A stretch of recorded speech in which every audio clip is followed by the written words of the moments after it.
BS Show, Season 4, Episode 5. Sean Gankars with Justin Chasmore and Adam Tynan, as always. And boys, it has been another brutal start to the season, lock-wise, when it comes to that little 6-11-1 start. Instead of last week, I'll say it this week. I know we're notorious slow starters. Did have a little bit better record last week, 4-4-1. I mean, way better than 2-7 start to start the season. Hopefully we got it turned around. It's only week 3. We even got an extra week this year. So, I mean, everybody knows we get hot as we get down the stretch. That's the time to do it. But it is week 3. How are we feeling, boys? Adam, you saw your first glance at Justin Fields for real, too. Yeah, well, let's see. It's September 21st. We're going to take this day to recognize that Gank is 0-2 and has the least points scored in our fantasy league, for everybody thinking that he might repeat as going back to the ship. But we'll see. Bears got a dub. Gank's hating on Justin Fields pre-show per usual, but 3rd and 9, game on the line, guy made a play. So we'll take that. Chaz or Ravens with arguably one of the bigger wins in Lamar Jackson's career. Thoughts? Yeah, I mean, I would put that next to the playoff win. Obviously, two big wins for him out of a couple games. As a Raven fan, I love the call going for it on 4th down. I think everyone in America knew if they kicked that ball back to the Chiefs, they were going to lose. So love that Harbaugh and Lamar are on the same page, and Lamar, he finally got the win against Mahomes. So let's hope that we got that off his chest. He got the playoff one off the chest. Let Lamar eat now. Yeah, I mean, obviously a very big and impressive win for Lamar right there. I ain't gonna lie, I'm still sticking with the Ravens and Packers as my Super Bowl picks out of preseason. I'm still riding with that. I will not lie, Chaz. I was kind of hoping the Chiefs won that game because I was liking Lamar's opportunity for that win to come into playoffs. That's going to be a tough win for the second time if it comes to that. But, hey, at least we've seen it. We know he can do it now. We confirm that it is possible. But let's get into it. Chaz, we missed him last week on Thursday Night Football. If there's one thing I've been hot on this year, though, it's through 2 weeks. I am 2-0 on that. But now Gonzo is back week 3 to make a pick. Missed week 1 with Tampa Bay. Not very often does he lose 2 in a row, and he's back here in week 3. How is Gonzo going to start us? We have the Panthers in Houston. Panthers 7.5-point road favorites here, over under 43.5. Yeah, I mean, just the game America wants to watch. Carolina in Houston with the backup quarterback playing. This is a tough one for me because I'm 2-0 picking against the spread with both of these teams. AT, I have to call you out. You said my Carolina pick last week was your least favorite lock I've ever made, and Carolina went and dominated your Saints. So I had to give you that. But as far as this game, yeah, Gonzo going 0-2 doesn't usually happen often. Like I said, though, it is Gonzo in Jersey, so it's a test run here. I love my Texans. That was with Tyrod Taylor. Unfortunately, Tyrod Taylor's not playing this game, but Gonzo don't give a shit. He is back in the Texans. No. At home, plus 7.5. I mean, this is a game that, I mean, as soon as I looked at this with no Tyrod, my initial thought would be Carolina, but because Gonzo's going with Houston, I'm going to go with Houston. Not to win the game, obviously, but I mean, when you look at even last week, they were right in the game with Cleveland, and obviously Tyrod was a big part of that. But even when he got hurt, they somehow managed to cover the spread for AT against the bet against Gank. They're 2-0 against the spread, so hopefully they can go to 3-0 here at home to getting over a touchdown. So I'm going to take Carolina to win. They'll go to 3-0. Houston covers for Gonzo. I will go 24-20 Carolina. This one scares me. This hook is difficult because if it was 6.5, I would be all over the Panthers here. I feel bad for Tyrod Taylor. He's an easy guy to root for, and you just hate to see him get hurt again when he gets this chance, and he's playing pretty well. I'm going to take the Panthers here. We talked about this pre-show, and I think we're starting to realize that maybe the Panthers are for real on the defensive side of the ball. Offensively, they might not have to do much to win games, and I think David Mills' first start in the NFL prime time. I don't see him moving the ball much against this possibly stingy Carolina defense. We will see, but I don't see a lot of points on Thursday night. I like the Panthers here to win in an ugly Thursday night game like we're used to, because we've been pretty lucky the past two. So I'm going to take the Panthers to win here. I like them to cover as well. Give me 23-13 Carolina. Yeah, like I said, it was talked about pre-show, Chaz. I know we talked about it with you pre-show with Gonzo's pick. I said I had the lean. I hope he's going with it. And my lean was actually the Texans plus 7.5. So I'm happy to hear that from Gonzo right now. We talk about the Panthers, talk about them pre-show, like you said, Adam. Maybe their defense is better than we think. And I'm not going to lie, I do think it is. But when it's all said and done, I mean, they are 2-0. But they do have a win against the Jets. And they beat a Saints team that me and Chaz kind of talked about last week. We were not really buying that they were that good after that win against Green Bay.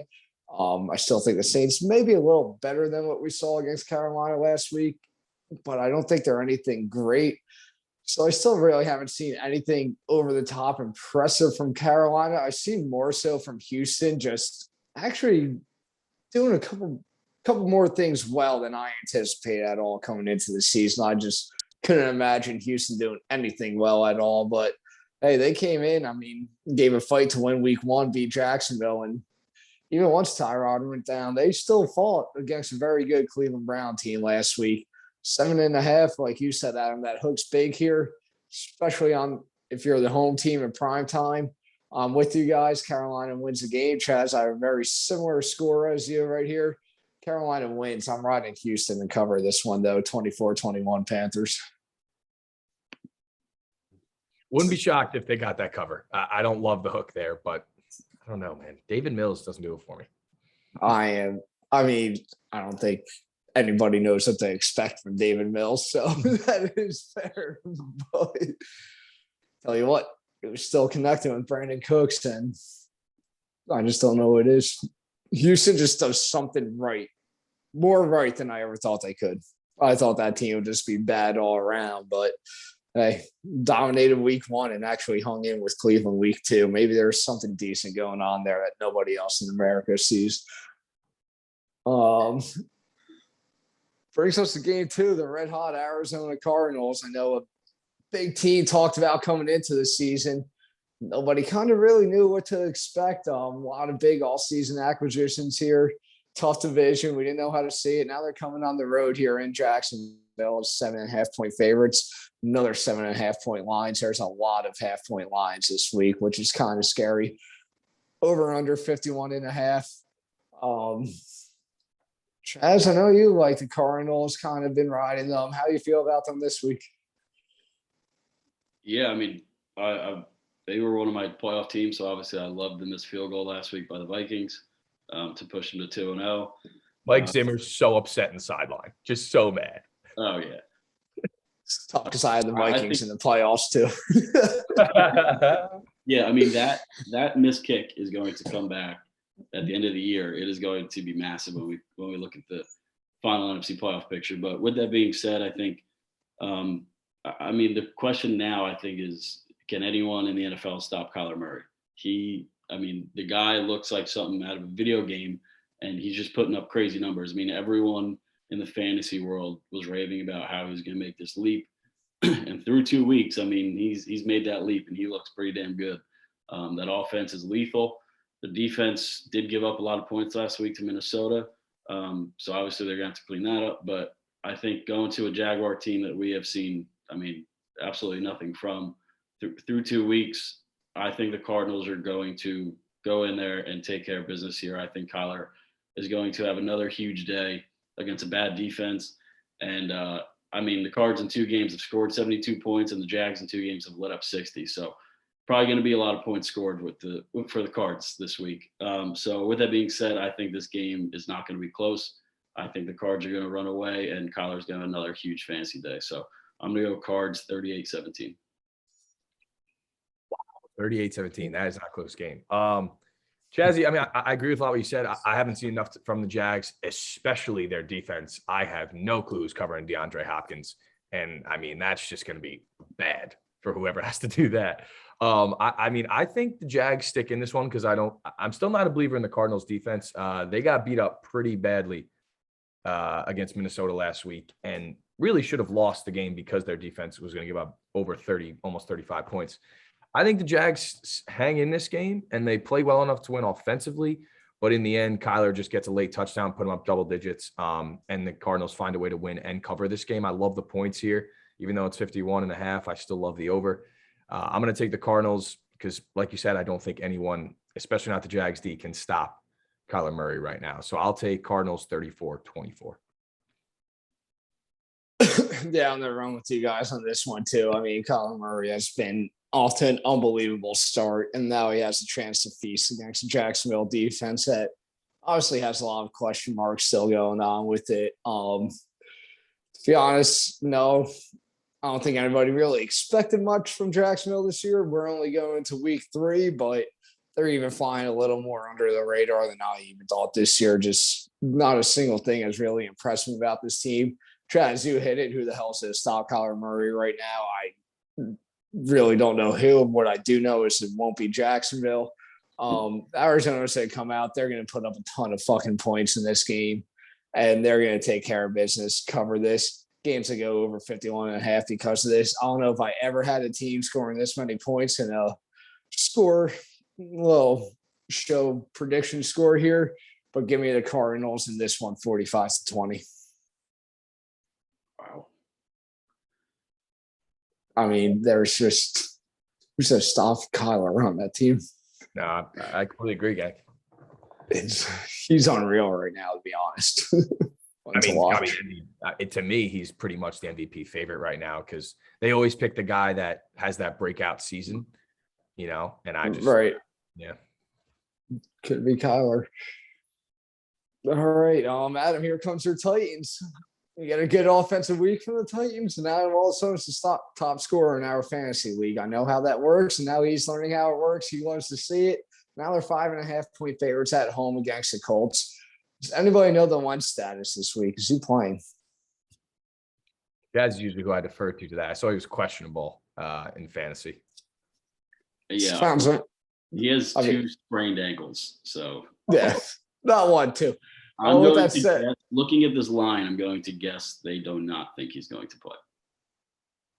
See, I feel like 5.5, they think he may, but who the hell knows? 2 sprained ankles is tough. over under 48.5. Adam, like I said, your Titans offense clicked. How do you feel they roll out against the Colts defense that we've seen last year? We know can be stingy. Yeah, so the Colts D hasn't played great the first 2 weeks. I think 28 to the Seahawks and then 27 to the Rams, both good offenses. Every year, I feel like with this game, I never want to pick it or lock it because anything could happen in the AFC South, especially these two teams, two very inconsistent ones. I'm a little bit concerned for Titans offense because I think the Colts defense, especially if Wentz is out, knows they have to play really well. But, I mean, Derrick Henry, that dude just carried my team. He went into half with 7 fantasy points. And I think ended up at like 52. I've never seen anything like that. Tannehill didn't have an insane day, but he played well enough to win. And they got a big win. So I actually like the Colts with the points. In this matchup, I tend to take 5.5 either way because the Titans never really seem to blow teams out. They seem to keep them in. I think the Titans come out with a win here at home. I think it's a similar game to the Seahawks, very close. Field goal decides it. But I like the Titans to win here. And I actually don't love the points, unfortunately, but I'll go 27-24 Tennessee. Yeah, I'm with you. I'm on the Titans winning this one. That offense finally got clicking. Obviously, it was a tough week 1. Cardinals team that we just talked about. I still think that Cardinals defense actually may be pretty good. They showed it against the Titans, and they still can bounce back. Obviously, Titans struggled, but no, Titans came back out week 2, firing on all cylinders, especially the second 30 minutes of the game. In that one, Derrick Henry got going. We know once Derrick Henry gets going, this offense is damn near unstoppable because once you want to bring that extra guy in the box, Ryan Tannehill has proven over the past 2 years that he could beat you in the air still, even with this offense. So with that said, I do think this Colts defense is still good, but I don't think it's to be enough for the Titans. Even if Wentz does play, how effective can he be? I like the Titans to win and cover in this one, 28-20. Yeah, I'm gonna base this off Carson Wentz playing, and obviously with 2 sprained ankles. Not sure if he's going to here, but this is the good and the bad. There's good and bad of us doing the show this early on Tuesday. The bad is obviously all the injury designations. We have no idea who's playing and who's not. So with this contingent on Carson Wentz playing, I'm going to take him to cover as well, but I will take the Titans to win. I think 5.5 in a divisional game, especially with these 2 teams, is a lot. I think the Titans, obviously, their offense clicked in the second half last week. It was good to see Julio get involved, and obviously Derrick Henry, just like Adam said, just took over that game in the second half. Seattle just wanted no part of tackling that man. So I'm not sold on the Colts defense. I wasn't at the second half of last year either. 0-2, this team is going to come out and feel like it's a must win. Unfortunately, I don't think they're going to win, but I think it will stay close. So I'll take the Titans to win. Colts to cover, though. I'll go Titans 24-21. All right, Chaz, right back to the Ravens. Started them pre-show during the show with them. Obviously, huge win against Kansas City Sunday night. They head to the road to Detroit this week. Line at -7.5, over under 49.5. Lions, after a great first half against the Packers last night, big collapse in the second half. Do your Ravens kind of keep momentum going against this team? Yeah, I feel like this line opened at 9, I think, before the Lions played yesterday, and then it went down to 7.5, which I thought was interesting. But maybe this is the fan in me, but I expect the Ravens to go out on Sunday and dominate the Lions. I don't think the Lions are a very good team. Obviously, Jared Goff and that offense has played well enough to keep them in games. But their defense just simply isn't good. And I think Lamar, coming off one of the biggest wins of his career, is going to go and kind of have one of those Lamar games where he's just, video game Lamar. And I expect to see some highlights from him in this Ravens offense this week. So I'm going to take the Ravens to win comfortably here. Big fantasy day for AT and Lamar Jackson. So I'll take Ravens 33-20.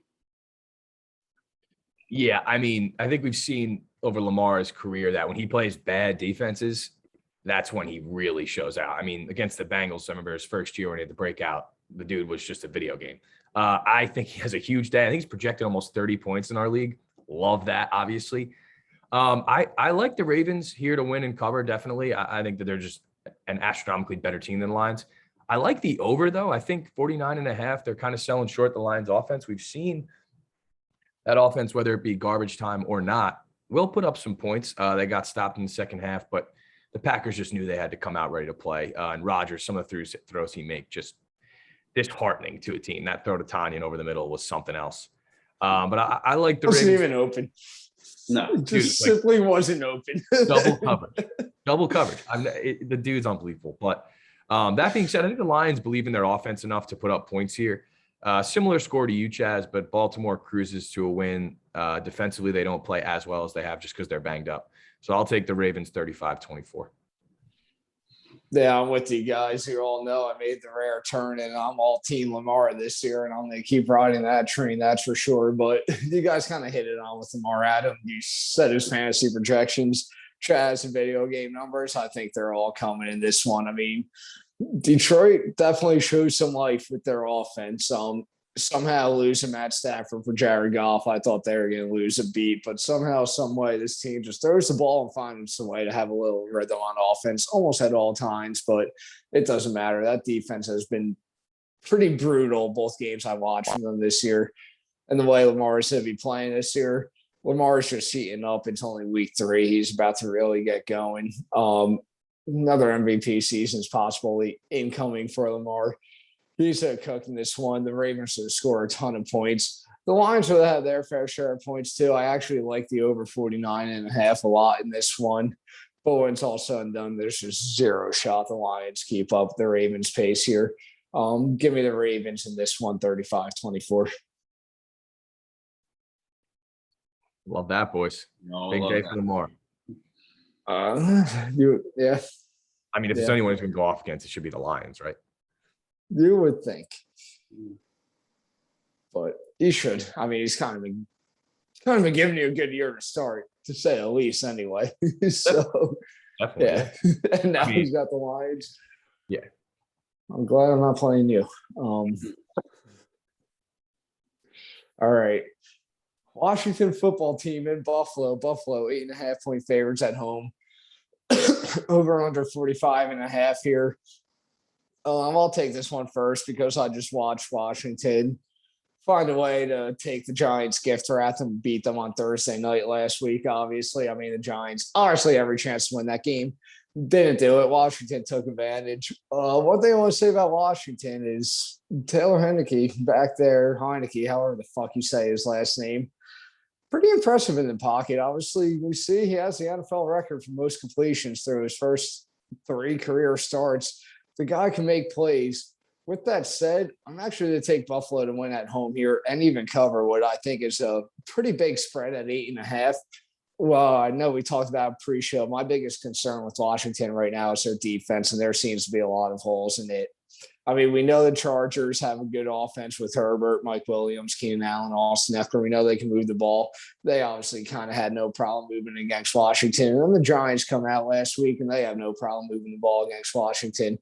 This Bills offense that seemed to have a little slow start for the first week and a half of the year before finally getting going. Seems like this game at home is a game where they may finally get it to start clicking, starting to get closer to October, starting to get into the swing of things. They've played a couple games now. I think the Bills offense gets clicking. I think it gets rolling. Washington defense that we all thought should be pretty good before the season has a lot of question marks in it. And I think the Bills are going to find every single one of those holes. Josh Allen capitalizes. Bills come out firing on all cylinders. Stephon Diggs has his best fantasy game of the early season right now. Bills win this one 31-20 at home. Yeah, this line's tough for me because I feel like Washington, at least I thought they had a good defense. Getting this many points is a good, to take Washington football team, but I like the Bills at home as well. I think that playing in Buffalo is a huge advantage for them, obviously. And I see this as a 10-point game, so that's how I'm going to pick it. Taylor Heineke's played well. I think that the Washington's offense it plays well enough to win most games. But defensively, guys are wide open against the Giants, and they couldn't get any pressure against the Giants, really. So I see that the Buffalo at home, I don't know how you turn that around this quickly. So I'm going to take Buffalo to win and put up some points here. Gank, a very similar score to you. But I like Buffalo, and I like them 31-20. All right. Well, I think you guys know where I'm going on this one. I'm taking my football team plus a point. No surprise. I mean, this will be the most points they get all year, probably. So I'm going to go down with them. Obviously, the questions of the defense is very fair when you give up 29 to the Giants, and now they have to go to Buffalo. But I mean, maybe the extra few days will benefit them, help them get right on defense. And I think with the Bills, obviously they put up a lot of points last week, but it still doesn't seem like Josh Allen is the Josh Allen of last year yet. And I mean, I'm going to just go based off of the fact that Washington, skill-wise on the defensive side of the ball, is a very good defense. They're not playing up to how they can play, obviously, right now. But I think 8.5 points. I mean, I said it last week with the double digits. 8.5 for the Washington team that I think is pretty good. Obviously not on Ryan Fitzpatrick, but Taylor Heineke is playing. But like Gang said, he played well last week. So if he can continue to get the ball into Terry McLaurin's hands and Antonio Gibson and Logan Thomas, this game stays close. So I'll take Washington to cover. I'll take the Bills to win. I'll take Buffalo at home 21-17. Oh, he's going low and scoring than us too. Defense shows up a little bit, huh? Yeah. All right, have we disagreed on a spread yet? I actually don't think we have. I was just thinking that. Houston. Maybe the Colts Titans and the Houston. No. We both took Colts to cover, right? Or no. You Yeah, took, I had the Titans Yeah. covering. I mean, we could bet that, but that's a crapshoot, that game. We got a lot of games left. I'm just trying to let's- draw some pictures in my head. But all right, Adam, I'm gonna let you go first on this one too. Here we got your Saints here, 3-point underdogs on the road here in New England. Low over under 41.5. I could be wrong if I'm not mistaken. I believe that is your low total of the week. I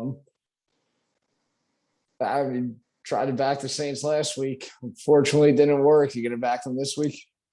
This is tough for me because these are really two of my favorite teams this year. I think both are very good, and will end up in the playoffs. I'm going to take the Pats to win. I think they really do, but I like the Saints to cover. I see this being a very similar game to the Miami one they had week 1, except the Patriots find a way to win and don't fumble. I like the Pats to win at home, but I don't know if the Pats are going to blow out many good teams this year. They obviously just had 4 picks against Zach Wilson, but Bill Belichick, I mean, I don't even know if he's ever lost to a rookie quarterback, even maybe, I have no idea. He might not have. I think this is going to be a really low scoring, but tight game to watch. Saints defense, I think, is way better than it showed last week. And I like the Saints to cover here, but I do like the Pats to win. So I will take a nail biter. We're going to go 21-20, New England. There it is. I'm saying it's funny. I read a tweet, and you didn't really honestly read the tweet, Adam, but you touched on something similar to tweet. I mean, Bill Belichick against Zach Wilson, force him to make his mistakes. It's a rookie quarterback. That's what Bill Belichick does. But what Bill Belichick also does is he kind of forces mistakes against mistake-prone quarterbacks. And when it's all said and done, that's still kind of the category that Jameis Winston can fall under. So with that said, I'm actually going to take New England to win and cover this game at home. I think Belichick's going to draw up some type of game plan where Jameis is going to be making mistakes. Wasn't nearly as great against Carolina as he was against Green Bay. And I think it's only to get tougher for him facing New England than it was either of those two teams. New England's defense is the biggest difference in this game. That over-under is still very low because I do think this game will go a little over that. Give me New England to win and cover. It does stay close, not close enough for the Saints, 24-20. Yeah, I'm right with Gank on this one. I think he hit it right on the head. I think it's the difference is New England's defense. Obviously, they forced the first rookie or Zach Wilson's first start at home to be an absolute nightmare for Jet fans and have 4 picks. But I think Jameis, I mean, I don't know if you guys saw the 1 pick he threw last week. He launched it into like 4 guys of Carolina, and there was 1 Saint in the end zone that was nowhere near.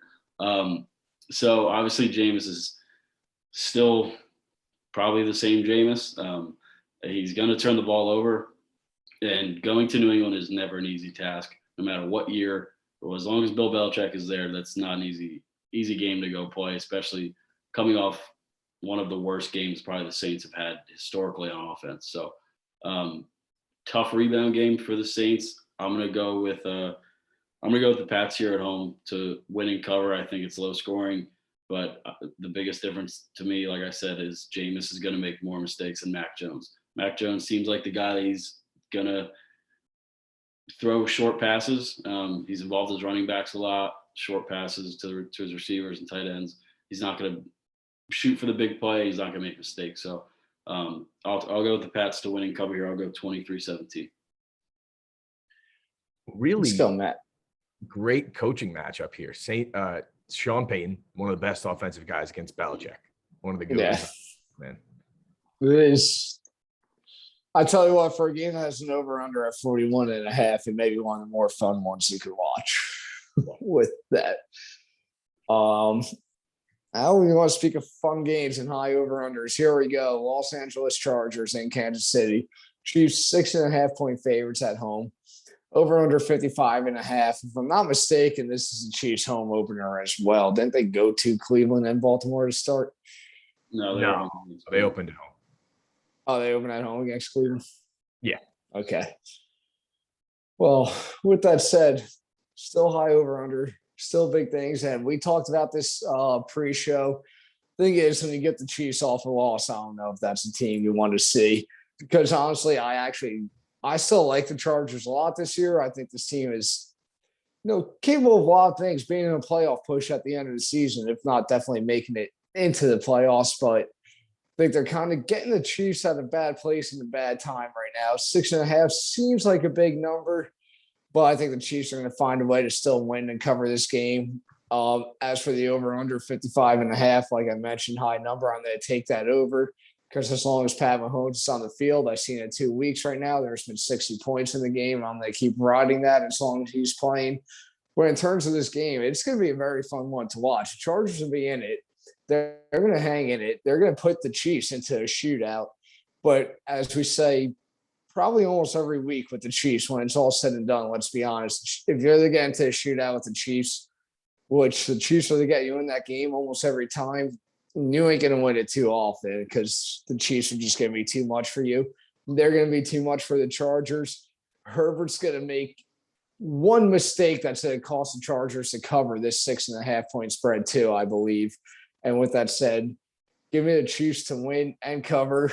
Ignore Herbert's mistake. If you're a fantasy owner, he still has a good fantasy game, but the mistakes that cost him to cover in this one, I got the Chiefs winning this one at home, 34-27. Yeah, gang. I mean, listen, I think the Chiefs are definitely going to win this game. I would not pick against them to win at home, really, ever. But I like Chargers with the points here. I think that, if I'm not mistaken, he made his debut against the Chiefs last year, and they lost on like a 60-yard field goal from Bucker. Right? I don't think the Chiefs defense is very good. It really hasn't been. It just shows up in the playoffs, and I think that continues, and that's why they Chargers cover here. I agree, 55.5 is a ton of points, but I like the over. And no surprise, I just don't see, divisional game. They stay close. I think the Chargers believe that they can win this game going in. And I mean, let's call it how it is. The Chiefs really should have lost against the Browns and didn't, because it's just Patrick Mahomes. And, they should have beat the Ravens, but either way, it was a close game and their defense could have put it away and they didn't. So I like the Chargers to cover 6.5. Chiefs win for sure, but Chargers cover 34-30, Kansas City. Yeah, I'm with Adam, and I'm gonna ride two things with the Chiefs until I see something different, and that's if the line is a 6.5, I'm definitely gonna take the other team to cover, and I'm just gonna continue to take the over. And Adam hit it on the head. It's because of their defense, and I mean, obviously, we always talk about how good their offense is, and they can score in the blink of an eye. I mean, but their defense is horrific right now. I mean, they cannot stop anything, and I mean, they played the Browns and they played the Ravens, two good offenses. But they got another good offense coming in. But I mean, there's just people open everywhere with this defense. And I mean, against the Ravens, they got Frank Clark back and they got Tyrann Mathieu back. And obviously, Tyrann Mathieu had 2 picks is a big difference, but they also then gave up 35 points or whatever it was. So, I mean, I'm going to continue to take overs with them, and I'm going to continue to take the other teams with the points until that defense makes some type of an adjustment. At the end of the day, I'm going to take the Chiefs at home to win off a loss, but I expect a shootout. And I mean, I don't know what this Chiefs defense is going to have to do to clean it up, but if they want to be the Chiefs that we know and make a run in the playoffs, that defense is going to have to wake up. So I'll go Chiefs 35-30. Points, baby. I mean, is the Chiefs defense really even that good, or does it just make a few plays in the playoffs? That's the same with the Chiefs defense. They don't have to be good. No, they don't. Yeah. That defense finds a way to force 1 or 2 turnovers. They're going to win every single time. Yeah, that's pretty much it right there. Yeah. All right, Adam. Here are your Bears on the road here in Cleveland. Bears getting 7.5 points here on the road. Over under 46.5. Your team, it's your game. Yeah. So, man. This hook gets me because I think the Bears are coming off a big defensive win. And like I said pre-show, I really do think they can somewhat limit how the Browns run the ball because the Bears can stop the run. I'm going to take the Bears with the points. And I don't think that's the fan in me. I think that that's just genuinely believing that Baker Mayfield will struggle a little bit. I see some turnovers for Cleveland here. I think the Browns win. I don't really think it's that close of a game in that regard. Browns are leading most of the game. But the Bears defense got a lot of swag back last week and they forced a ton of turnovers. And I think the Bengals offense is decent. Browns let the Texans hang around, so I think the Bears can as well. But this is the Bears we're talking about, so be careful betting them. But I like them with the points here. I think the Browns win. I think if Justin Fields starts, he struggles, unfortunately. But I don't like the points here, and I think the Cleveland will get a win, but Bears cover. I'll go 24-17 Cleveland. Yeah, I'm with you, Adam. I mean, like I said, no, you say I'm always gonna talk my shit about the Bears, especially since the Giants had their first round pick going up. I want them to be bad, but I'm gonna take the Bears to cover. I am gonna pick Cleveland to win, but I don't think it even hurts to sprinkle a Bears money line right now. My big thing is we talked about pre-show too, Adams. The Bears can stop the run. They can stop the Browns from running the ball. They're going to cover 7.5. That hook's key, and they cover that with these. And if they stop their run, they're going to put themselves in a spot to even win this game outright. That's for sure. With that said, here's my big thing. I think Baker Mayfield is just simply, I'm at a point where I just simply think this guy's not a good quarterback at all.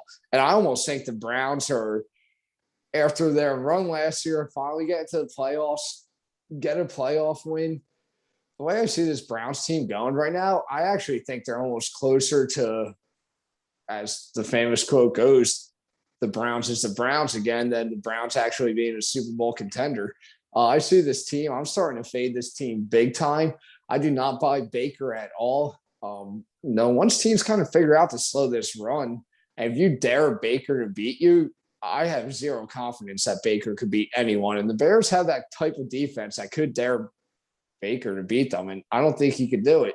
With that said, though, Browns still have a solid defense. My biggest question in this matchup, Adam, I know we talked about the Bears offensive line a few times preseason. That Browns front seven against the Bears O-line could be the biggest difference in that. With that said, though, the Browns I just don't buy. Bears are going to keep this close. I'm going to pick the Browns to win. Don't hate the Bears money line sprinkle here, but give me the Browns in a close one, 21-17. All right, boys. Well, I'm going to be opposite of you guys here. Good. Don't want to all be on the Browns or the Bears. Good. I mean, I locked the Bears last week. Scumbag. Should have hit. Yep. Should have hit. But my biggest thing, and Adam, you said it, is I think Justin Fields is going to start this game, and unfortunately for him, I think he's going to struggle. I think the Browns' defense is much, much better than what they looked like last week against Houston. But like we saw the first 2 weeks, Houston with Tyrod, they put up points because Tyrod can move the football. And I just think in this game, with Justin Fields getting a start, I think the Browns defense at home is going to play very well, force them into some mistakes. And I expect, like you guys said, the Bears defense can limit the run, but at the same time, it's Kareem Hunt and Nick Chubb, and that's just their identity.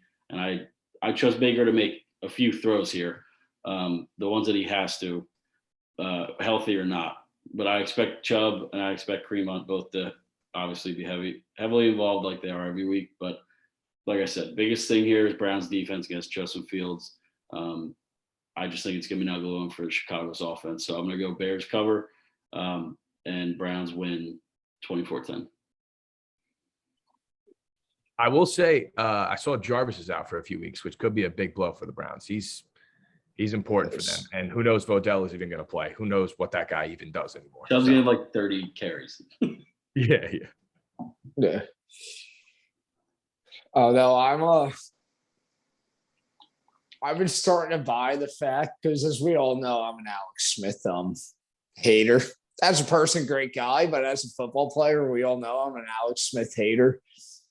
And I feel like Baker's just getting this Alex Smith treatment. Here we go. Here's a team that could dominate you on the ground, has a great defense, so you can win games easily. And you're going to look good as a quarterback, but you're not. That's where I feel Baker's at.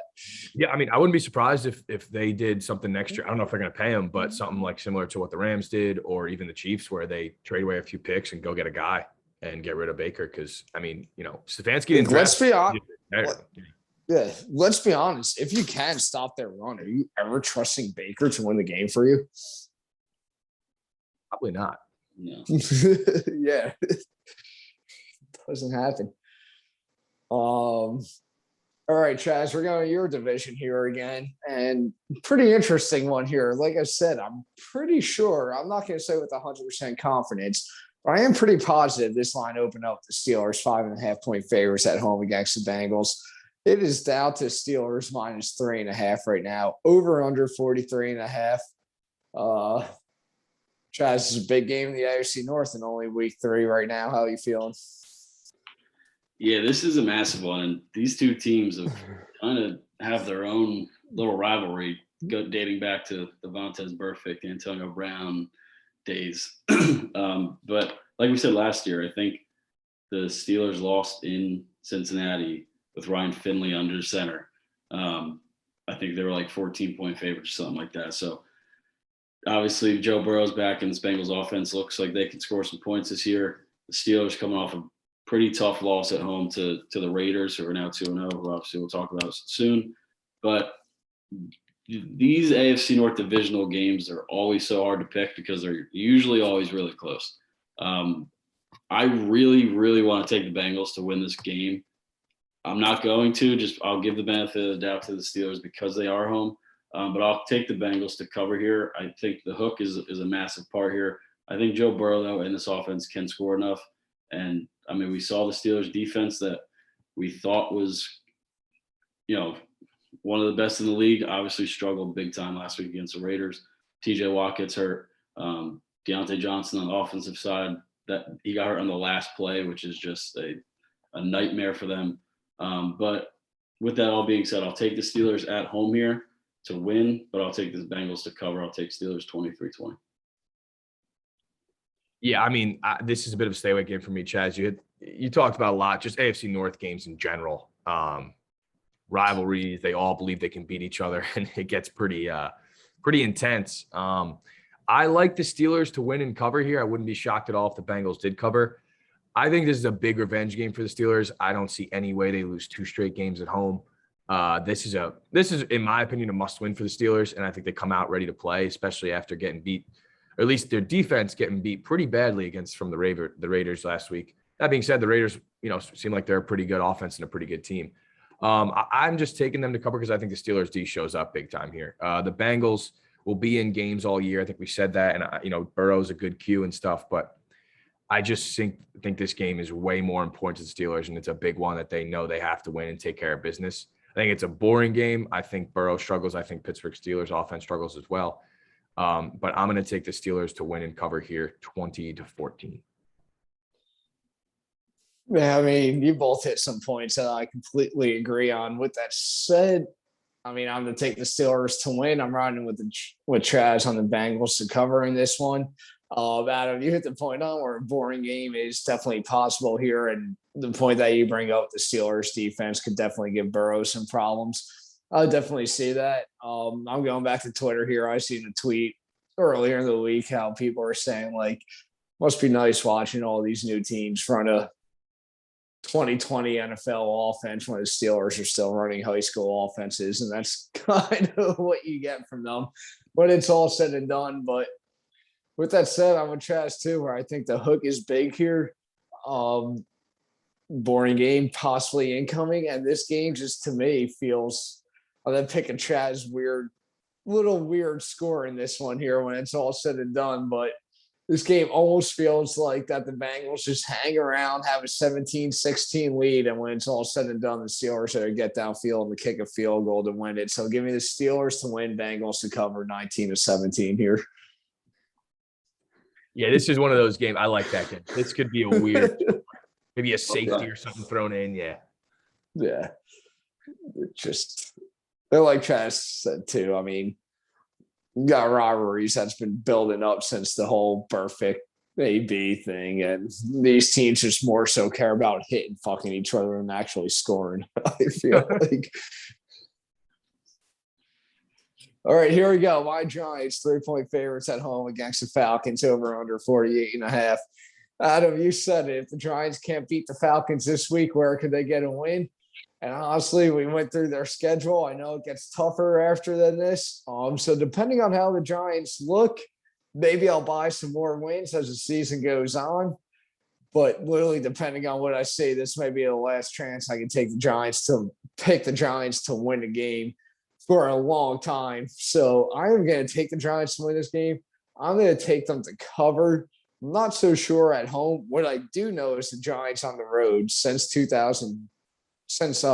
last year. I don't even know why I almost said 2020, but since the start of last year until now, I don't believe there is a better team on the road covering the spread. Like I said, the Giants are at home, and I know they've actually covered some spreads at home because the Giants have spent a lot of games as underdogs. And the Giants have spent a lot of games where they gift wrapped it and handed it away at the very end, like they did against Washington last week. So, like I said, maybe the last time I can pick them to win in a while, depending on what I see from them. I'm going to take them to win. I'm going to take them to cover. Record-wise, they suck. They've been a great cover team, though, in the NFL. But that offense clicked against Washington. I ain't giving much about that, but I just think if they clicked against Washington, they can click against Atlanta. Give me the Giants to score 30 points for the first time, and I don't know how long, and to win this game outright. I got the Giants 30-24. Yeah, I mean, I love the Giants this week, which is concerning for honestly a bunch of reasons, Gank, and you hit the nail on the head with a lot of them. This is, first of all, is a must-win. I said it pre-show. They know they have to win this game. They're going to come out ready to play. I actually think Jason Garrett decides to commit to the run, which opens up the pass. And the Giants' offense is not what concerns me. Their defense was bad, but against the Falcons, I would imagine they come to play at home, and they know they have to win this game. I will say I was sitting on the couch and I just started laughing when he missed that field goal, or when he missed it and offside and made it. It made me think of Double Doink. Yeah, it's real fucking funny, Adam. Yeah, misery loves company, right? I don't know the celebration I had after he missed it too. Only to realize 20 seconds later there's a flag on the play. Dude, asked Aaron about it. He was over. I was going nuts. I'm like, he fucking missed it. Let's go. Yeah.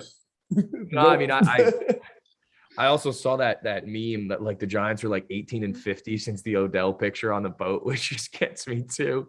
But I like the Giants to win and cover here. I think the Falcons are terrible. I don't see them winning this game, and the Giants desperately need to win. So a little bit less points than you, but I'll go 27-17 New York.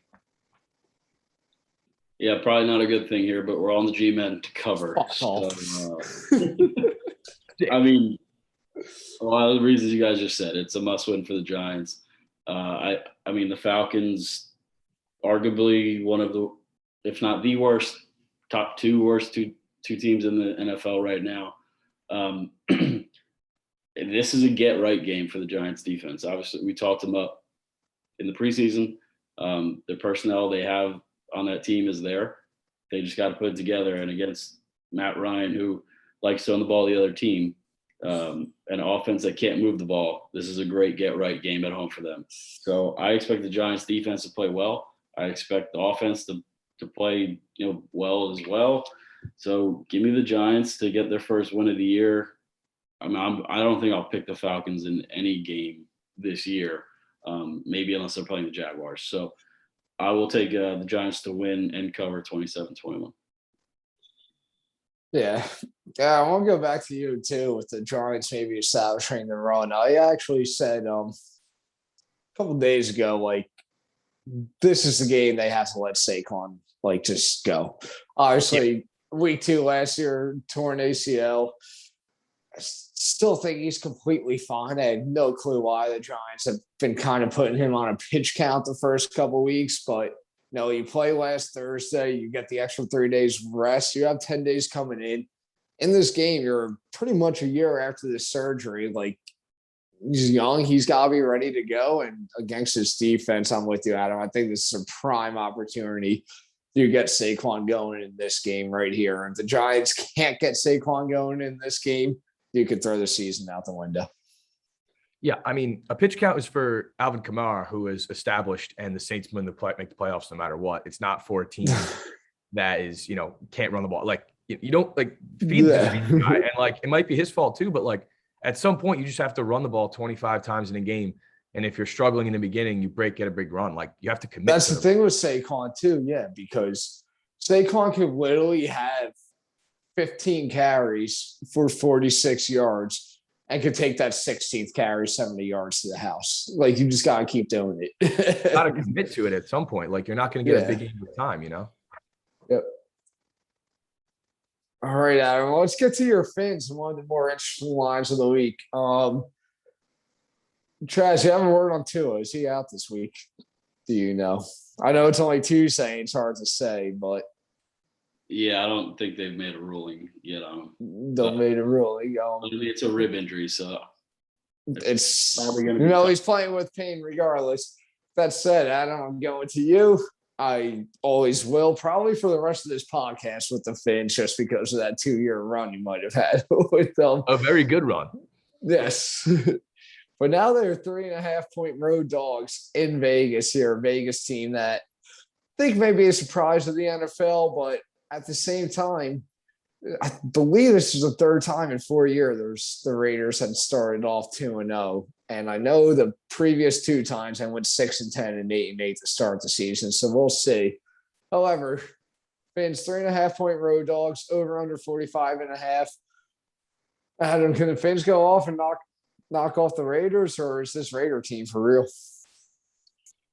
So the Raiders every year are due for that big loss where as soon as you start buying into them, they just blow it. I don't think it's this week, though. I think 3.5 is kind of bad. I mean, Jacoby Brissett played last week against the Bills and just was terrible. I don't know if you guys saw that. I was watching it. It was horrific, man. I mean, they lost 35-0. There's can't be anything good coming out of that. No, and that's a tough loss for a team. And I got to give the Raiders decent credit. Their front seven and their defense, I think took to heart all the criticism and finally started playing. And they've played well. I'm going to pick them to win this game and cover pretty easily. I think the Fins.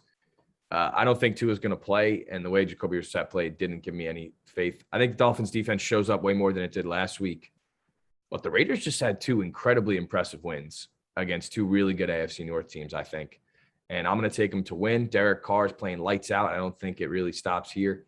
And the Raiders are just hot. They could have that horrible game they do every year, but I'm going to stick with them until they do. So I like a little more low scoring, but I'll go 24-17 Raiders, and I think that they are in control of this game.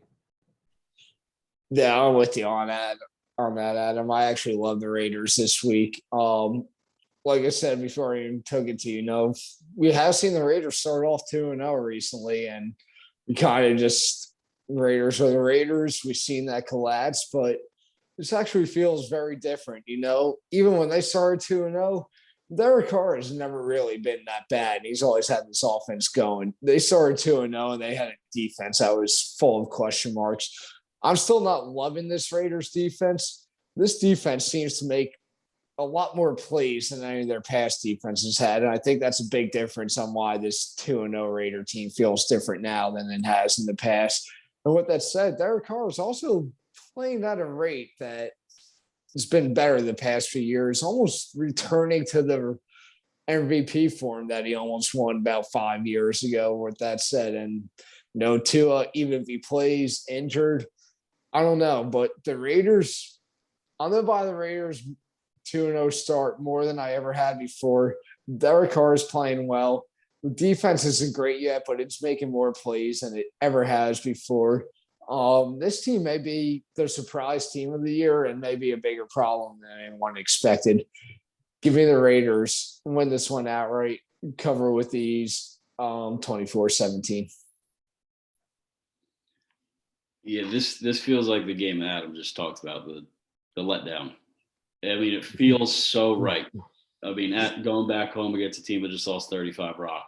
But I'm with you guys. I'm going to take the Raiders here too. I'm buying into their front seven. Their secondary is not playing too great, but their front seven is playing out of their mind. So quarterbacks just simply aren't having enough time to throw the football. I mean, we saw it against the Ravens. Lamar was under duress every single snap. And when they play a quarterback that can't really move as well as Lamar, like probably 99% of the other quarterbacks, it's going to cause a lot of problems. So I think going into Pittsburgh last week was a obviously massive statement win. They come back home now, they're feeling themselves, and they're getting the Dolphin team that just got murdered and just lost their quarterback. So whether Tua plays or not, I'm going to take the Raiders here to cover at home. Las Vegas is going to be ready to roll again in this one. getting their 2-0 Raiders back home. So I'll take the Raiders 23-17. Let's go Raiders, huh? I mean, 3-0 start, I think, is very possible. Crazy part is that division. It's the Raiders and Broncos 2-0, and the Chiefs and Chargers 1-1. Wow. And both the Raiders and Broncos have won in bowl games this week, and the Chiefs and Chargers are playing each other. It's crazy. If the Chiefs lose, I know this is a little crazy, but the Chiefs lost, they'd be in last place.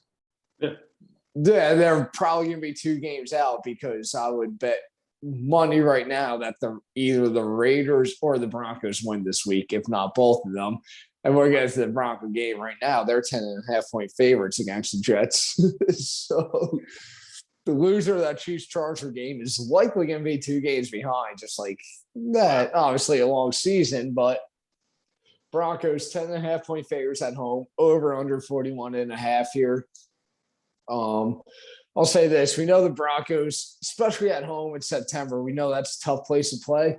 A lot of people don't understand how tough it is that era there. It's, I think, tougher in September than it is any other month to play in Denver because, like I said, people just don't realize that that air difference is that much of a difference.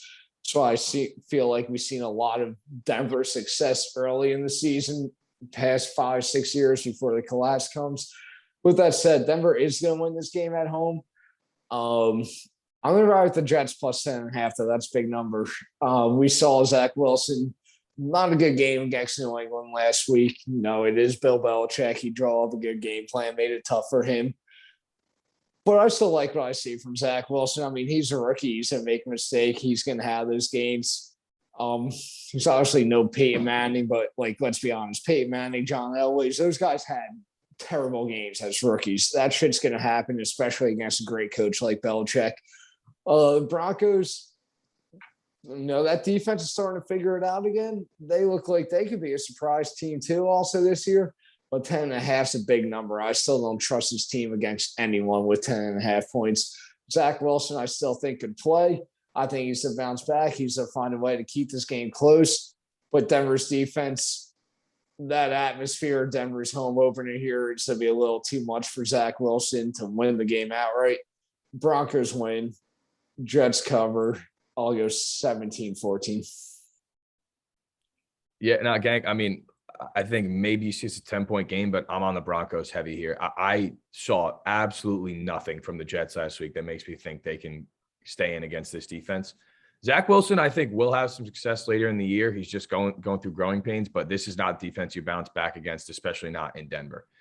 I have said from week 1, I am huge on this defense. I think it's the real deal, and I think they continue this week. I could even see a pick 6 defensive touchdown here because Jets lost their starting left tackle, Mekhi Becton, and already shaky offensive line. Denver's front seven's fantastic. Really, their whole defense is really good. I think the game's close. I don't think it's going to be a massive blowout, and the hook at 10 scares me with the spread, but I'm not going to look too much into it. I mean, the Jets looked horrific last week. Their offense couldn't do anything, and I don't think it bounces back here. I'm going to go Broncos to win and cover, and I think this game's very easy for them. I'll go 23-10 Denver. Yeah, I mean, I locked the Jets last week, and obviously a horrible mistake, but I'm going to go back with them here. I'm going to take them plus 10.5 with Gank.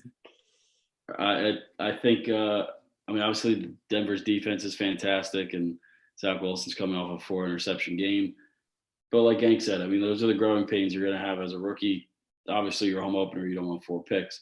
But, I mean, it can't get much worse for the Jets. I think, obviously, the shaky O-line against the Denver front seven is going to be an issue. But 10.5 points in a game I expect to be low scoring, I think, is just too much. So, I expect the Broncos to win and Garrett be right on his 3-0 prediction. But I think the Jets cover the 10.5, so I'll take the Broncos to win, move to 3-0, and I'll take it 20-14. Why don't you go steal a game, Jets, huh? All right. Denver's got a better defense than New England, bro. What's that? Denver's defense is just as good, if not better, than New England. I don't see how he bounces back here. No, I don't buy that. when it's all said and done, week 18, we'll look at the stats. I guarantee New England has less points per game and less yards per game allowed than Denver. We'll see. I think it'll be pretty close, man. Denver's D. Vic Fangio, bro. You're I sleeping on. never said it wouldn't be close, but yeah, Denver's D, Vic Fangio. You've been riding that forever. Somehow Vic Fangio is still the coach there, even though his team wins 6 games a year. Like, yeah, I mean, I agree. I agree with that. Yeah, I'm not disagreeing there. At some point, is it like, yeah, like you got John Elway there too, and yet their offense has sucked. Even Peyton's last year of his career, the offense fucking sucked. It was the defense that carried them. When you're relying on Drew Lock, I mean, like, to be fair to Vic Fangio, my boy, he had a bad offense the first 2 years, so he's finally getting through. Denver's offense has been bad since, like, literally like since they won Super Bowl. Even the year the Broncos won that Super Bowl, their offense was bad. Peyton was not that good. That defense was just so fucking talented and loaded that it didn't matter. But it's been a while. And you would think with John Elway at the helm that maybe you could put an offense together. No. Nope. No shot. Just failing at quarterbacks. All right, here is my personal favorite game of the week right here. Tampa Bay in Los Angeles to play the Rams. Rams 1.5-point home dogs here, over under 55.5. I got a play I know I like. Does anybody want to take this one first? I'll take it. It's all you. All right. I'll let you follow me up on this one, Adam, because I am all in on the Los Angeles Rams at home here. I watch this Tampa Bay team. Obviously, the Super Bowl champs come out. They are 2-0. But I see some holes in this Tampa Bay defense that everybody wants to like, and their secondary is banged up and it can get beat. And now you got a Rams team with Matt Stafford that's been very successful. Adam, your boy Cooper Kupp having a great year to start, and I see no reason why Cooper Kupp cannot keep balling in a game like this. Like I said, against a banged up Tampa Bay secondary, he keeps rolling. There's holes in Tampa Bay. I mean, we talk shit about the Falcons, but as I said pre-show too, if you want to go back and look at that game, if it wasn't really for those 2 pick sixes at the end, Falcons were very much in that game in the fourth quarter, and it was close, and they had a shot. Dallas obviously picked them apart in the air. They can be beat defensively. Everybody saw them dominate the Patriots offense in the Super Bowl and everything. Patriots offense missing, your 2 tackles against that defense is tough, but all of a sudden it ain't looking as good as everyone thought. Rams are doing well. Matt Stafford's clicking right away with this Rams team, which I think is scary because I was very confident he would click with this Rams team. I was just waiting for the end of this month, maybe early October, before it really started all flowing together, but it's happening now. Rams win this game outright at home, 35-28. Wow. You got the Rams taking care of business pretty easily. I like the Rams as well, but for very different reasons and a very different score. I think Aaron Donald has a field day. This is the type of game where the biggest players show up. I think the offensive line for the Bucs in the interior isn't as good as everyone thinks it is. And the only way to beat Tom Brady is to get him off a spot and cause disruption. I think that's what the Rams defense does. They have the guys to make plays with Jalen Ramsey, Aaron Donald. Like you said, I don't think the Bucs defense is very good. I think it's an average defense at best. Their secondary isn't as good as well. I will say this is a much bigger game for the Rams than the Bucs. I see this as a statement game. Bucs maybe come out a little bit, slow. They're not ready to play. They almost lost to Dallas at home week 1. And I think the Rams this is kind of their Super Bowl, and they go out and take care of business. Really great game. Wish it was a night game instead of the Eagles and Cowboys. I guess that's just how it is. I think it's a little bit more low scoring though. That's the Monday night game, to be fair, not the Sunday. Right. They couldn't flex and it's still early. But I think this is going to be a fun, more low scoring game. I'll take the Rams to win on a field goal late. Give me 24-21 LA. All right. I'm going to be the lone soldier on the Bucs. I did not see that coming, but I mean, I think what AT just said is, obviously a huge game for the Rams and a statement game for the Rams at home here, but I see it as the other way. I think Tom Brady's going to want to go in there and shut them up. Obviously, they're arguably their top competitor out of the NFC right now. I mean, the NFC is loaded, so you can make an argument for a couple teams. But I'm sure Tom Brady has heard a lot about this Rams team in the first 2 weeks, heard a lot about Matthew Stafford. And Tom Brady's thrown 9 touchdowns in 2 games. He looks pretty damn good himself. Obviously, the defense, there is holes. Don't get me wrong, but I mean, when you look at the Rams last week, they went toe to toe with the Colts and easily could have lost that game in Indy. Michael Pittman, I think, had like 8 catches, 130 yards. My thing is, there's only one Jalen Ramsey on the outside. When you're dealing with the Bucs, you have obviously Mike Evans, you got Chris Godwin, you got Antonio Brown, obviously you got Gronk, who has caught 2 touchdowns in his last 3 games dating back to the Super Bowl last year. So I'm going to trust Tom Brady and the Bucs until someone knocks him off. Maybe it's the Rams, but until someone slows down Brady right now and slows down that offense, I'm not going to pick against them. So I'll take the Bucs to win 30-27. I was going to stir the pot here and cause a little controversy because honestly, Brady's looked great, 9 touchdowns, but he's done it against the Falcons and Cowboys defense. Are those not the 2 easiest defenses to do it against? That's where I'm at too, Yank. I agree. Yes, he's incredible. And Chaz makes an awesome point. Brady, you pick him until he proves you wrong. But if there's any, you're right, you do, yeah. But I mean, if there's any D line that can cause some disruption to Brady, this isn't the Cowboys and the fucking Falcons anymore. So no, I'm not comparing those defenses. I'm just saying 9 touchdowns in 2 games ain't no slouch. No, I mean, he's playing out of his mind. He's playing out of his mind. So Brady playing this well, I'm just simply not going to pick against him. I mean, I'll go out there and sling 4 against Atlanta. Okay, you ain't slinging 4 against the party of the bank. Shut up, gang. Yeah, watch Danny Dimes throw like 1. Easy. Probably will throw 1. We'll run for 2 though. He will run a couple in there. You know, it was the most annoying stat I've seen. Trash. I don't know if you saw this. How like Lamar Jackson was the first player ever, I think, to apparently throw for 250 yards in the touchdown, run for over 100 yards and 2 touchdowns in the same game. And the only reason why he got that is because of the bullshit penalty call when Danny Dimes ran his second touchdown in against Washington, or else he would have had those numbers. Oh, wow. Wow. Yeah. He can move. Got to give him credit. He can kind of move. He can. I saw that. I was like, I mean, Lamar is obviously capable of doing that, but Danny Dimes literally had that 3 nights ago. The whole thing ripped it away. All right, where are we at? Back to staying in the NFC here. Vikings, who I picked in the playoffs at home, plus 1.5 point underdogs to Seattle at home here, over under 55.5. Like I said, I know a couple of weeks ago when we did our playoff teams, we were talking pre-show. I know I said for a while, it's like my NFC, my last team or 2 is a crapshoot. And honestly, the Vikings were the last team I put in on a crapshoot. And the 0-2 start is not ideal. With that said, I think they could turn this around here against Seattle, get a win at home.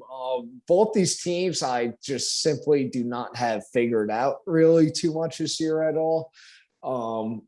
I actually like what I see from the Vikings offense, which we know as me, as a Kirk Cousins hater, usually is saying a lot, but they found a way to score some points this year. Seattle, Russell Wilson. I love Russell Wilson. You know, they're to score some points, but it's all said and done. I don't know about either of their defenses. Adam, I know you're very adamant about how bad Minnesota's secondary is, and that kind of is proven to be true so far early in the season. And Seattle's defense that just has a lot of holes. I mean, they just blew a game against Tennessee last week. Derrick Henry running it down their throats. With that said, for this one, I am going to take Minnesota to win, mainly on my playoff pick. My thing I like the most, actually, is even after just kind of praising both these offenses, so I do like under 55.5 because both these teams, I feel like, are just going to come out swinging pretty heavy. This is a big game week 3 for these 2 teams right here. It could be massive in the playoff picture at the end of the season. Still, we talked about, I think it was Chaz who brought up Vikings missed a kick, how that could come back to haunt them at the end of the season. And this game almost feels the same way. 55.5 half just feels like a big number here. I do think both these defenses still have enough guys to make enough plays. I do think there is going to be points in this game. 55.5 is a lot. Give me the Vikings to win, but it's going under 55.5. I got 28-24. Yeah, I mean, I think we can give the Vikings my blow up team of the year. I feel like I've been 2 for 2 with the Panthers and what was last year? Falcons. I think the Vikings are going to find ways to lose all year. They've done it the first 2 games. They're not even that bad of a team and a bad roster. I just think Mike Zimmer's time is up, and I think that their team needs a new voice. These are 2 teams that play really close games, and how Seattle lost that game at home last week is pretty brutal. But I like Seattle to win here on a field goal. I think it'll be close. Vikings almost beat the Cardinals, so I think are now a pretty good team. But when it comes to primetime game on the line, I would put way more money on Seattle, and especially Russell Wilson over Kirk. But to credit to Kirk, he's played well enough to win twice in a row now. I think Seattle wins on a field goal. This game is going to be another brutal loss for Minnesota. Gank, I don't think there's as many points as well, but I'm going to go 27-24 Seattle. Yeah, I'm going to side with Gank here on the Vikings. I think this is a must-win game for him. I'm out on the Vikings this year. I do not have them in the playoffs. That's not why I'm picking them. I just think, obviously you look at week 1, they lost in overtime on a field goal, and then they should have won last week. They easily could be 2-0. And I think the way the Seahawks lost last week is they could not stop Derrick Henry. And so now where do they go? They go to Minnesota and they have Dalvin Cook. So it is going to be a Dalvin Cook onslaught. And I think he's probably going to have about 30 carries. And this Vikings team is finally going to get a win here. I hate picking against Russell Wilson, especially off a loss to a team that I don't really believe in, but it just feels like a must win for the Vikings. And coming back home, I think they're going to get it because I think Dalvin Cook is going to put them on their shoulders. So I'm going to take the Vikings to win 28-27. Oh, under by half a point. Let's go.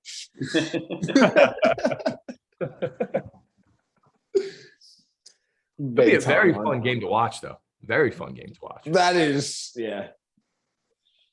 Honestly, there's 2 good 4 o'clock games right there with Tampa Bay and LA and Seattle and Minnesota. Dude, Finns Raiders could be a fun one, too. That's going to be a fun one also, yeah. And then there's fucking, yeah. Kara's going to be yelling about the Jets Broncos. All right, Adam.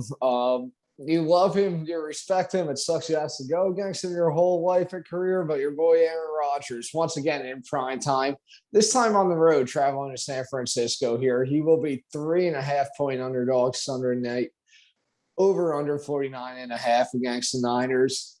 Like I said, Adam, I don't think I've seen a Bears fan give the credit that Aaron Rodgers obviously deserves more than you. How do you feel about him going into Sunday night this week? Yeah, I like the Pack. I think that they've kind of found their stride second half. They're a better team than they showed week 1. I obviously agree with that. I don't think their problem is getting to the playoffs. It's winning in the playoffs, winning the big game. I will say the biggest difference for me, they've obviously gotten blown out against San Francisco a few times the past few years, but that seemed to be a much bigger thing when Robert Saleh was the defensive coordinator. I think the Packers have something to prove. I don't think the Niners are good enough to be 3-0. And I think Packers come in and make a statement game here. Rodgers is pissed off. They had a big second half. And I feel like them only giving or Rodgers getting 3.5. I see this as a field goal game at worst for the Packers. I don't know if Za'Darius Smith is going to be back. I think he might actually be on the IR, so he's still out. But either way, I'm going to trust Rodgers here. I don't think the Niners are good enough to go 3-0. And unfortunately, I think he finds his stride again, which I hate to see, but will happen eventually. So I'm going to go Packers win outright here. And I will take, I do like some points, but I'll go 30-27 Green Bay. Yeah, I'm going to be very basic here, and I'm with you on pretty much everything here, Adam. I'm going to take the Packers to win. Start with the simple basic. Rodgers in prime time is almost automatic every time. Especially at home, obviously on the road here, but we've seen him in prime time perform well more times than we can count. And I'm with you, Adam. I don't think the Niners are a 3-0 team. Oh, and the Packers are they get rolling, they always do. And even if the Packers were to lose this game, I can't see it being by more than a field goal. I think that hook's massive.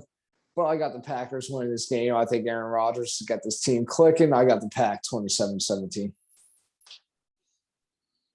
Yeah, I mean, I'm right there with you guys. I think we're all on the Pack money line.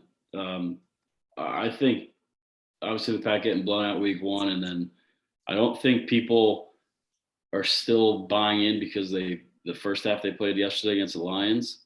Obviously they played better the second half, but I think this is a prove-it game. Aaron Rodgers beat the Lions last week, but this is a massive game for the NFC.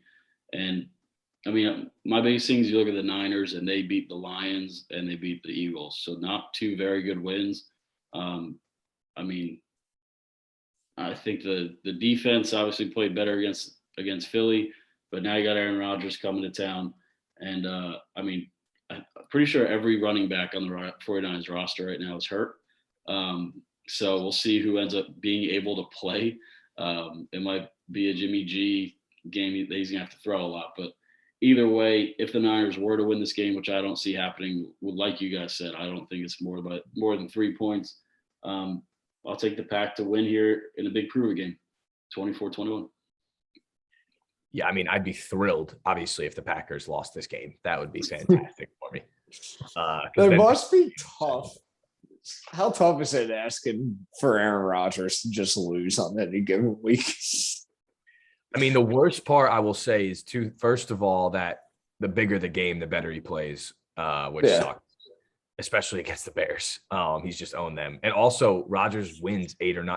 I don't think since rookie year, I think he's won at least 8 games every year with bad, good teams, whatever. So, I mean, he's going to at least be above 500, which is so frustrating because the Bears very rarely are. I could be mistaken if I heard last night right. In his last 7 games against the division, he's got 24 touchdown passes and 0 interceptions. I mean, I would definitely believe that. Like, that's what the best. I heard something ridiculous like that. Yeah, I don't know. Yeah. I don't know last time the Bears beat him. I mean, the Lions haven't. I mean, he only, like I said, the last 7 division games, that's the 6 games last year that you typically play. And then last night, on top of that, and well, he only threw 5 interceptions last year, so it could be a thing possibly. But I heard a ridiculous stat like that, and it's just insane.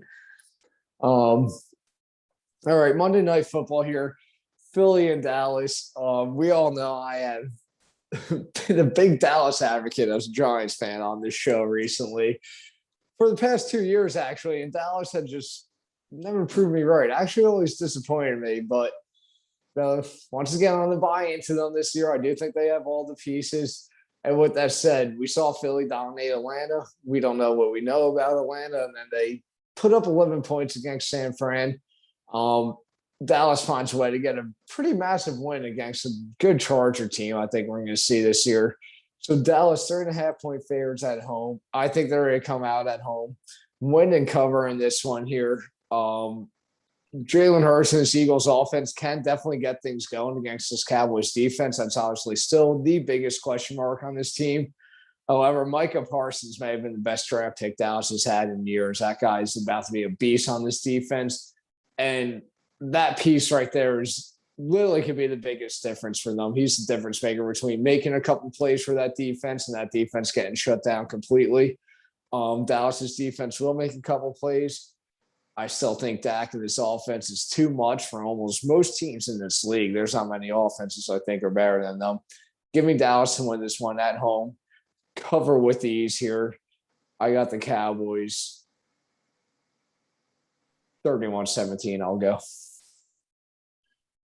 I mean, I am not going to take the Cowboys to win by that much, maybe all year. That being said, Gank, I agree with a lot of what you said. I like them to win and cover. I think the Eagles just lost Brandon Graham for the year, if I'm not mistaken, with a torn. I mean, that's just talk about the heart and soul of that defense going. So that hurts for them. And I think that win against the Chargers is massive. That's a good team, like you said. and the Cowboys needed one of those close ones. They got Mike McCarthy off the hook for that horrible time management, which set his kicker up for a 56-yard field goal. But they decided not to go for it, which was absurd.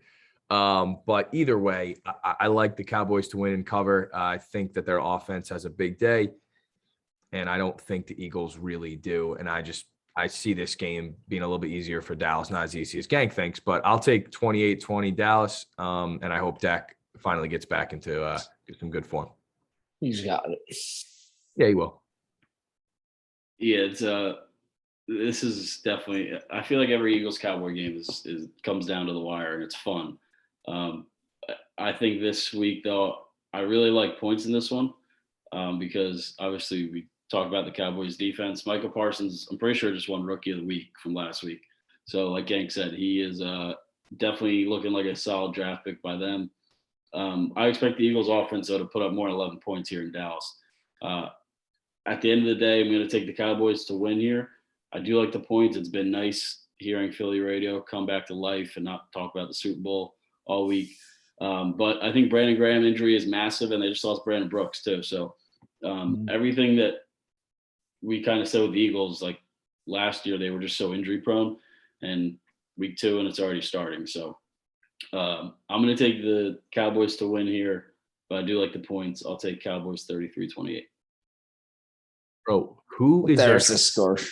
Who is their training staff? It's terrible. They get hurt every year, bro. Nick Sirianni. Still don't really know who he is, but him. All right, Adam. What do we think, Hank? We're different on the Jets and Broncos, I believe, as one. All right. I'm trying to scroll up here. All right. Did you have Seattle? I had Seattle. I mean, Seattle, Minnesota is a pretty. I don't want to do that. Kirk versus Russ. All right. That's fine. Yank, me and you against Adam though last year was pretty much guaranteed money. Yeah, I didn't like betting those. That's true. We hit almost every time. Did not. Yeah, no. As soon as I heard Chaz, I'm with Gank. I'm in trouble. I don't know if we disagreed on many. You take the Bills. If you took the Bills, do you take the Chiefs or Chargers? Took the Chiefs to cover. That's a fun one. Yeah, the Chargers plus 6.5. Mm-hmm. I'll ride that one. Yeah, I mean, if you're not going to give me Seattle, Minnesota, then I will take that one. He's trying to think, Chaz. Look, he's trying to think. Oh, yeah. Yeah, look at him. He's trying to think. No, all right, I'd rather take the Chiefs minus 6.5. Yeah, I do. That's fun. That's a fun game to bet, I feel. Yeah, I'm with that. I think it'll come down to a late touchdown also. So that'll be fun. Chiefs by 6 feels about right in that game. So get your bets in, people. All right. Now let's get to the locks. Adam. All right. Bounce back week, boys. Adam, you're first. All right. So all right. I don't want to start the show with start the locks with this. So I'm going to take the Raiders minus 3.5. Again, against my Fins. I locked against them last week, I believe, and I hit that, or I could be wrong. I thought someone did. I don't see it with the Fins. I think they are bad without Tua, and I am just finally buying the Raiders. That could come back to bite me eventually, but we'll see. You maybe cross one off the list already. So, well, this one might be another one you're looking at too. I like the Giants minus 3. That one was not on my list. Okay, I like it, but I was never playing that. Yeah, you don't like to lock the G-Man. That's fair. I just see it as a must win, and I think Atlanta's terrible. Giants finally run the ball and have some success, and they bounce back and go to 1-2, keep themselves afloat this year. And my last one, I'm going to take the Ravens-Lions over at 49.5. I see Lamar putting up at least 35, which means I only need the Lions to put up 15, and I see that happening as well. Fuck. I like that one. That one was cross off. All right.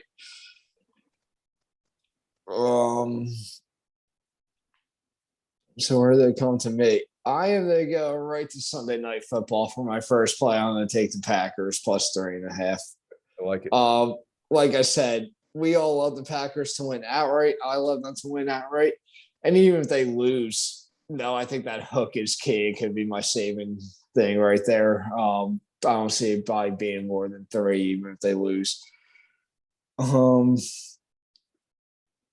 Second pick, haven't we just talked about for the locks or for our bet? But I'm actually locking in. I'm going to take the Rams plus 1.5 at home. I really think they win this game outright. I think the Tampa Bay secondary has a lot of holes and problems right now, and I think Matthew Stafford's to pick it apart and beat it apart. So I'm going to go with that. Wow, And all right. one last one. I got between 2 here. I'm going to take the over in Arizona and Jacksonville at 51.5. Like I said, I got Kyler and the Cardinals offense themselves scoring a ton of points to begin with. And it'll be at a point where even if the Cardinals defense is playing well enough, I think that game gets to the point where the Cardinals are scoring so many points, their defense is lay low, and even garbage times they come into play. So I'll take over 51.5 there. All right. Picking third, always fun. All right, my first one, I'm going to stay in that same game. I'm going to take the Cardinals minus 7.5. I don't think that game is going to be close at all. Second, I will take I'm going to say me and Gank versus Adam works out. So I'm going to take Minnesota plus 1.5. No. You guys stop locking Minnesota? Who locked Minnesota? The first week. Didn't Gank? Oh, yeah. Bounce back. I did lock Minnesota the first week. -3. Did not work. All right, then my last one, I'm taking the over in Monday Night Football, Birds Cowboys over 51.5. Wow. That's going to be an electric game if that happens. I'm excited. It could happen. Hey, Oh, absolutely. primetime games are 6-0 and overs this year in the NFL quietly. But oh man, Adam, I'm not gonna lie. When I took Arizona Jacksonville over 51.5, I had 2 others tossed with it. One of them was Dallas minus 3.5. The other one was your Bears plus 7.5 because I actually like your Bears that much this week. Yeah, but when we lock the Bears, does it ever? I don't know if it ever Never works. The best we get. Never works. Never works. I don't think we've ever locked. But that the was Bears. 2020. This is 2021. So. All right, fair enough. I like it. Have we locked the Oh, wait. The best we get is a push. Yeah, we can only push. Yeah, scumbags. True. Adam locked the under in their game in week 1 too. It went over. Yeah, so just stay away. Stay away. There's gonna be some point this year. I feel like I'm gonna lock the Bears. Always do. All right, boys. Let's get hot on Let's get the above locks. 500, boys. Let's get above 500, huh? Let's get hot. To be honest, the 6 and 3 weeks they go a long way. Even. Yeah. 6 and 3 week puts us right back in play to. We'll get hot. We know we start slow. Yeah. I'm not concerned. And I got about 3 more weeks where I can say we're allowed to start slow before we have to turn it on. But to be honest, though, that's what it's been the past 2 years. We have literally notoriously fell numerous games below a 500 mark, even though I like a 55% mark winning. And then when it's all said and done, I mean, 2 years ago was unbelievable the way we finished. But even last year, when it was all said and done, I still think our winning percentage is at like 54%, which is technically slightly below winning money, but we know we finished strong. So we just need to heat up earlier this year. Early weeks are tough. They're impossible. Week 1 is for sure. Yeah. Definitely.